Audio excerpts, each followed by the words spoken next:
आज की इस वीडियो में हम लोग बात करने वाले हैं ट्रिग्नोमेट्री में यूज होने वाले फंक्शंस जैसे कि साइन, कॉट, टेन, कोसेक, इसी तरीके के बाकी जो फंक्शंस हैं इसमें हम लोग देखेंगे। So hey guys, this is Amit और चलिए शुरू करते हैं अपने इस वीडियो को। तो जैसा कि हमें स्प्रेडशीट में यहाँ पे कुछ फंक्शंस मिल जाते हैं जो ट्रिग्नोमेट्री में हमें हेल्प करते हैं किसी भी एंगल के वैल्यू को फाइंड करने के लिए।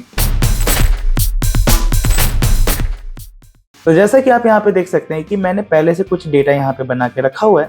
यहाँ पर आपको एंगल्स दिख रहे होंगे जैसे कि 0 डिग्री, 30 डिग्री, 45 डिग्री। इवन हम अपने हिसाब से अगर कोई और एंगल भी दें तो यहाँ पर क्या वैल्यू होनी चाहिए, यहाँ पर आपको ये सारे फंक्शंस यहाँ पे हेल्प करेंगी। तो सबसे पहले अगर मैं आपको यहाँ पे बता दूं कि जैसे अगर मुझे साइन की वैल्यू निकालनी है, यानी कि साइन 0 की वैल्यू क्या होगी, एक यहाँ से मैं डेटा शीट यहाँ पे डाउनलोड कर देता हूँ, ट्रिग्नोमेट्री एंगल चार्ट। ठीक है, यहाँ से हम लोगों ने इसे जो है एक यहाँ से डाउनलोड कर लेते हैं। ये टेबल हमारे लिए सफिशिएंट होगा। इसे हम लोग कर लेते हैं यहाँ से कॉपी और यहाँ पर टेम्परेरी तौर पे जो है एक शीट ले लेते हैं, यहाँ पर पेस्ट कर देते हैं। अब जैसे कि आप यहाँ पे देख रहे हैं कि साइन 0 डिग्री की वैल्यू क्या होनी चाहिए, यहाँ पर 0 होनी चाहिए। तो इन्हीं सब चीज़ों को फाइंड करने में आपको हेल्प करेगा। तो जैसे कि मैंने यहाँ पे लगाया इक्वल, फंक्शन का नाम लिखा मैंने साइन, ब्रैकेट ओपन, पर यहाँ पर आप देख रहे होंगे कि ये बोल रहा है आपको नंबर्स का सिलेक्शन करना है। बट यहाँ पे तो मेरे पास एंगल है, तो मेरे पास क्या कोई एक तरीका होगा जिससे कि मैं एंगल को नंबर्स में मैं कन्वर्ट कर सकूं। तो यहाँ पर आपको एक नीचे एक इमेज दिख रही होगी जो एक आपका तरीका है किसी भी एंगल को आपको किस में नंबर्स में कन्वर्ट करने में हेल्प करेगा। तो इन्हीं का हमें यूज करना है और यहाँ पे हमें नंबर्स निकालना होगा। तो यहाँ पे हम नंबर निकालने के लिए सबसे पहले क्या करेंगे, इक्वल लगाएंगे। डिग्री के लिए हम यहाँ पे सिलेक्शन करेंगे, multiply by pi bracket open close divided by 180। इससे क्या होगा कि आपको उस एंगल का एक नंबर मिल जाएगा और इसी को हम कर देंगे ड्रैग। तो यहाँ पर आपको हर एक एंगल का एक नंबर आपको मिल जाएगा।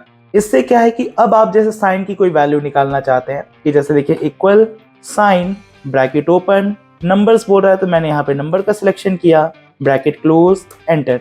तो हमारे पास साइन 0 की वैल्यू कितनी आ गई, 0 आ गई। चलिए इसी में एक और देख लेते हैं, जैसे साइन 30 की वैल्यू है 1/2 और 1/2 हमारा कितना होता है, 0.5 होता है। अगर आप 1 को डिवाइड करेंगे 2 से तो यहाँ पे आपका 0.5 आएगा। तो देख लेते हैं equal sign bracket open, number बोल रहा है, नंबर का हमने सिलेक्शन किया, ब्रैकेट क्लोज, एंटर, 0.5 आ गया। इसी को अगर आप ड्रैग कर देते हैं तो आपको हर एक के लिए एक वैल्यू दिख जाएगा। जैसे कि मैं साइन 90 की वैल्यू देखना चाहता हूँ, तो साइन 90 की वैल्यू कितनी है हमारे पास, ये रहा हमारा साइन वाला सेक्शन और 90 ये रहा हमारा 1। क्लियर है। तो इसी तरीके से अगर आप फ्रैक्शन वैल्यू में भी अगर आप देखना चाहते हो तो जैसे √3/2 है, तो अगर आप √3 को सॉल्व करेंगे तो चलिए यहीं पे एक पैनल खोल लेते हैं, √3 वैल्यू, यहाँ पे √3 की वैल्यू कितनी है आपकी 1.73 समथिंग, इस तरीके से कुछ हमें मिल रहा है। अगर मैं इसे डिवाइड करता हूँ 2 से तो यहाँ पर आपको डिवीजन का साइन भी मिल जाएगा और इसे कर देते हैं 2 से डिवाइड और इक्वल, तो आपका रहा है 0.86 समथिंग, है ना। और इसी चीज़ को हम लोग चलिए स्प्रेडशीट पे देख लेते हैं, 0.86, तो यहाँ पर आपको वैल्यू दिख रही होगी। ठीक है, तो 0.86 वैल्यू आपको इस तरीके से दिख रहा है। तो इसी तरीके से हम बाकी के लिए भी हम निकाल देंगे। कॉस के लिए equal cos bracket open, numbers बोला जा रहा है तो नंबर्स के लिए हम यहाँ पे सिलेक्शन करेंगे, ब्रैकेट क्लोज, एंटर, और इसे कर दीजिए आप लोग ड्रैग। सिमिलरली हम यहाँ पे tan की वैल्यू के लिए भी करेंगे। आप एक काम और कर सकते हैं, इसे पूरा सिलेक्ट करने के बाद यहाँ पर आपको एक ऑप्शन मिलता है 0.0 का, जैसे ही आप उस पर क्लिक करेंगे तो ये 2 पॉइंट डेसिमल्स में आ जाएगा। tan के लिए क्या करना है, इक्वल tan जो कि हमारा फंक्शन का नाम है, ब्रैकेट ओपन, नंबर का सिलेक्शन करें, ब्रैकेट क्लोज, एंटर, इसे भी हम यहाँ पे ड्रैग कर देते हैं। इसी तरीके से कोसेक के लिए आप कर सकते हो। तो कोसेक के लिए हमें यूज करना होगा फंक्शन CSC। ठीक है, तो इक्वल CSC ब्रैकेट ओपन, यहाँ पर आपसे एंगल बोल रहा है, हमने ऑलरेडी यहाँ पे नंबर निकाल रखा है तो हम नंबर का भी सिलेक्शन कर सकते हैं, ब्रैकेट क्लोज, एंटर, और यहाँ पे इसे कर देंगे ड्रैग। तो जैसे कि आप यहाँ पे कोसेक में देख सकते हैं कि यहाँ पे नम वैल्यू बोल रहा है, यानी कि यहाँ पे ये एरर नहीं है। आप अगर यहाँ पे कोसेक 0 डिग्री की अगर आप वैल्यू चेक करना चाहेंगे तो ये नॉट डिफाइंड होता है। यहाँ पर आपको शीट में दिखा देता हूँ, यहाँ पर आप देख सकते हैं कि कोसेक 0 की जो डिग्री की वैल्यू है वो है नॉट डिफाइंड, तो इसीलिए आपको वहाँ पे वो वैल्यू शो कर रहा होगा। इसी प्रकार से आप सेक के लिए कर सकते हो, इक्वल सेक ब्रैकेट ओपन, यहाँ पे हम डिग्री का सिलेक्शन करना है, यानी कि नंबर्स का सिलेक्शन कर सकते हैं, bracket close, enter and then drag. And last हमें यूज करना है कॉट के लिए, तो equal cot bracket open, numbers का सिलेक्शन करेंगे, ब्रैकेट क्लोज, एंटर, और इसे भी हम क्या कर देंगे, ड्रैग।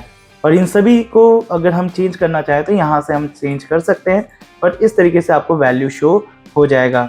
अब जैसे देखिए यहाँ पे जिस तरीके से आपको हैश वैल्यू जो दिख रही होंगी, ये भी आपकी नॉट डिफाइंड वैल्यूज हैं। तो यहाँ पर आप देख सकते हैं कि हैश वैल्यू दिखा रहा है, कहीं नम दिखा रहा है। इसका सिंपल से एक ही मतलब है कि आपकी जो ये सारी वैल्यूज हैं ये सब नॉट डिफाइंड है। ये एक तरीके से आइडेंटिफाई करने के लिए सिंपल मेथड है। जैसे कि अगर मैं आपको बोल देता हूँ कोसेक 180 डिग्री, यहाँ पे नॉट डिफाइंड है, चलिए चेक कर लेते हैं।